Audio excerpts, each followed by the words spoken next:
The lord. మన ప్రభు అయిన యేసుక్రీస్తు పరిశుద్ధమైనటువంటి నామంలో ఈ ఉదయకాలపు కృపావార్తను వింటున్నటువంటి మీ అందరికీ దేవుని పేరిట వందనాలు చెల్లిస్తూ ఉన్నాను. అందరు బాగున్నారా? మరి పూట ప్రభు మనకిచ్చినటువంటి వాక్యాన్ని మనము పరిశుద్ధ గ్రంథములో చదువుకుందాం. యెషయా గ్రంథము 51వ అధ్యాయము 16వ వాక్యాన్ని మనం చదువుదాం. యెషయా గ్రంథము 51వ అధ్యాయము 16వ వాక్యాన్ని మనము చదువుకుందాం. నేను ఆకాశములను స్థాపించునట్లును భూమి పునాదులను వేయునట్లును నా జనము నీవే అని సియోనుతో చెప్పునట్లును నీ నోట నా మాటలు ఉంచి నా చేతి నీడలో నిన్ను కప్పి ఉన్నాను. హల్లెలూయా. నా దేవుని బిడ్డారా, గమనించండి, ఇక్కడ రాయబడినటువంటి యొక్క వాక్యాన్ని మనము ఆలకించినట్లయితే నా చేతి నీడలో నిన్ను కప్పి ఉన్నాను అని ప్రభు సెలవిస్తూ ఉన్నాడు.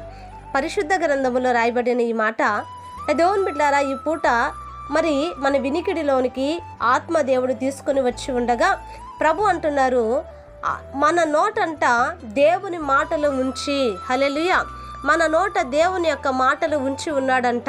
ఈరోజు నా దేవుని బిడ్డలారా గమనించండి, మన నోట ఏ మాటలు ఉన్నాయి? లోక సంబంధమైనవా, దుష్టుడి సంబంధమైనవా, మనుషుల సంబంధమైనవా కాక దేవుని సంబంధమైనదా, వాక్యాను సంబంధమైనదా, పరిశుద్ధాత్మ దేవుని యొక్క మరి మాటలు మన నోట ఉన్నాయా? ఆలోచన చేయండి. ప్రభు అంటున్నారు, మన నోట ఆయన మాటలు ఉంచుతాడట, ఆయన చేతి నీడలో నిన్ను కప్పి ఉంచుతారట. కనుక దేవుని యొక్క చేతి నీడలో మనము దాచబడి ఉంటే నా దేవుని బిడ్డలారా, ఏ శత్రువుకు కూడా మన మీద అధికారము లేదండి.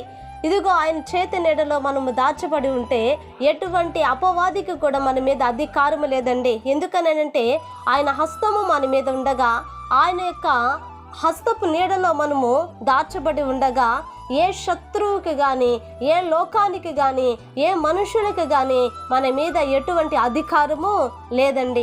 మన పితరులైనటువంటి ఇశ్రాయేలు ప్రజలు ఇదిగో ఎర్ర సముద్రము దగ్గర అరణ్యములో వారు నడిపించబడుతూ ఉన్నప్పుడు దేవుని యొక్క హస్తము వారితో కూడా ఉన్నింది. దేవుని యొక్క హస్తము వారిని నడిపించింది.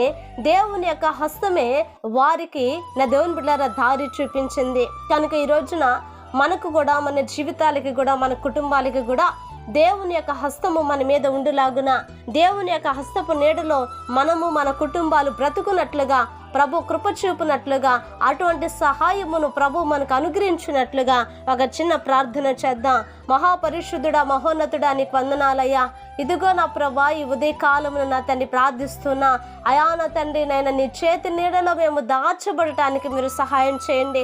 నీ చేతి నీడలో నా ప్రభా మమ్మల్ని మీరు కప్పి ఉన్నారని సెలవిచ్చావు కనుక ఆ రీతిగా నా ప్రభా మమ్మల్ని మీరు నడిపించండి, కృప చూపండి, సిద్ధపరచండి ప్రభా. నీకు స్తోత్రాలు నాయనా. ఈ వాక్యం వింటున్న ప్రతి వారిని మీరు ఆశీర్వదించి వారిని, వారి కుటుంబాలను మరింతగా బలపరిచి కృపచేత మీరు నింపమని యేసు నామమున అడిగి వేడుకొంచున్నాము తండ్రి, ఆమేన్. Praise the lord. దేవుని కృప మీకు తోడై ఉండును కాక.